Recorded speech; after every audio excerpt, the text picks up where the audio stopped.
तो दिनेश बिश्नोई जो टॉपर है इस बार आपकी कोचिंग से था एक तरह से, हाँ। लेकिन आपने इतना सामान्य तरीके से बता दिया, अभी भी आपके अंदर कोई एक्साइटमेंट दिख नहीं रही मुझे। से हुआ ये कि जो दिनेश बिश्नोई जी हैं, तो उनका कॉल आता है मेरे पास। मैं उस समय में क्लास में था, मैं 2-3 उनके कॉल आए, मैं उठा नहीं पाया। जब बाहर आया तो मैंने उनका मैसेज देखा, तो मैंने उनको कॉल बैक किया।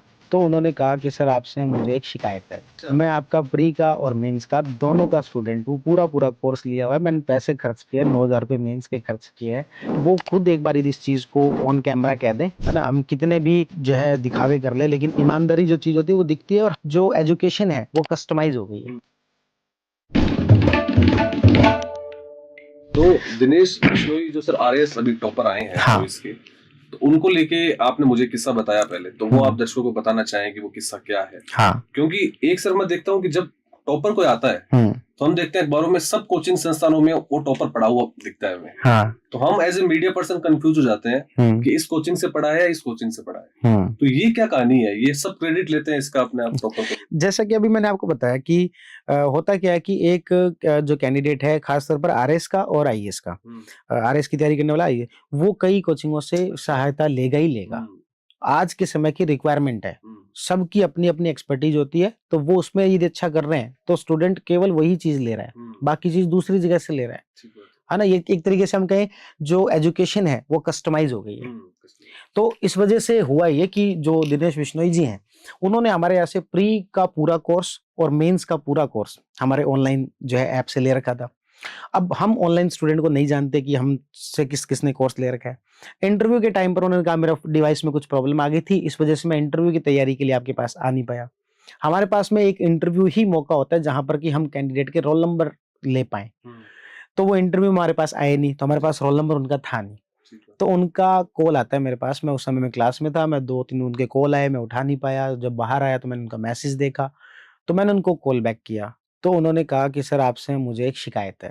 तो मैंने कहा यार हम टॉपर आपसे शिकायत कर रहा टॉपर है। मुझसे कह रहा है कि हमें कह रहा है कि आपसे हमें शिकायत है। मैंने कहा यार कि भाई हमने तो आपका नाम नहीं छापा। मुझे लगा कि अब वो ये कह दे कि आपने मेरा नाम क्यों छाप दिया। तो मैंने कहा यार हमने तो कहीं पर आपका नाम नहीं छापा। उन्होंने कहा यही तो शिकायत है। अच्छा। मैं आपका प्री का और मेंस का दोनों का स्टूडेंट हूँ, पूरा पूरा कोर्स लिया हुआ है, मैंने पैसे खर्च किए, 9,000 रुपये मेंस के खर्च किए हैं, और आप मेरा नाम ही नहीं छाप रहे। तो मैंने कहा मेरे को तो पता ही अब लगा है। तो उन्होंने कहा मैं इंटरव्यू के टाइम पर नहीं आ पाया था, इसलिए आपके पास मेरा डेटा नहीं है। बाकी मैंने सारी क्लासेस देखी है, बिहेवियर आपसे पढ़ा है, बिहेवियर में मार्क्स मेरे पिछली बार अच्छे आए थे। तो अच्छा लगता है कि टॉपर आपको बता रहे हैं। लेकिन हमने इस बार रिजल्ट के अंदर जो आप कह रहे थे ना कि एज ए जर्नलिस्ट आप जो इसमें कंफ्यूज हो जाते हो, उसका एक कारण ये है कि जब इंटरव्यू जो फेज है उसमें एक कैंडिडेट बहुत सारी अलग-अलग कोचिंग में जाके इंटरव्यू देता है प्रैक्टिस के भाव से। कि एक बैट्समैन यदि खेल रहा है, वो यदि कहे कि यार 10 बॉलर है, सारे के सारे मुझे अलग-अलग बॉल फेंको ना, तो इसका मतलब वो नहीं है कि बॉलर ने उसको बैटिंग करना सिखा दिया। बस बॉलर ने बॉल फेंकी, उसको अपना शॉट की प्रैक्टिस करनी थी, उसने वो कर ली। तो उसी तरीके से इंटरव्यू देने कैंडिडेट जब वो अलग-अलग कोचिंग में जाता है, केवल अपनी प्रैक्टिस के लिए कि मेरी हेजिटेशन दूर हो जाए, ये सब चीज़ें, जो मैं नेचुरल जो बोल पा रहा हूँ कि नहीं बोल पा रहा हूँ, वो सब चीज़ें देखने के लिए। तो उस इंटरव्यू के रिजल्ट को अपना खुद का रिजल्ट बताकर कि ये हमारा जो है स्टूडेंट रहे हैं, उस रूप में जो दिखा दिया जाता है, इसकी वजह से कन्फ्यूजन ज़्यादा बढ़ता है।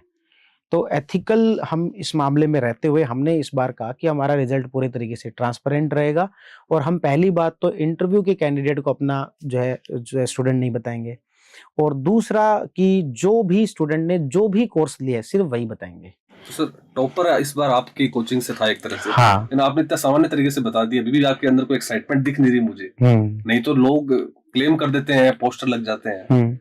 आप सर इतने सीधे हैं या ये ट्रिक समझ नहीं रहे अभी? 2 दिन हो गए हमें रिजल्ट आए हुए, मतलब उसका पता लगे हुए कि दिनेश जी हमारे यहाँ से पढ़े हुए। अभी तक भी हमने कहीं पर इसको पब्लिकली नहीं बताया।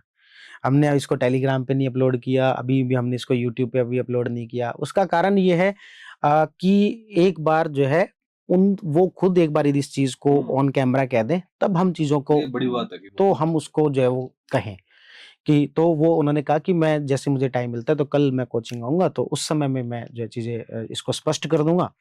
तो वो ज़्यादा नैतिक होगा कि एक बार उनकी पूरी कंसेंट हो।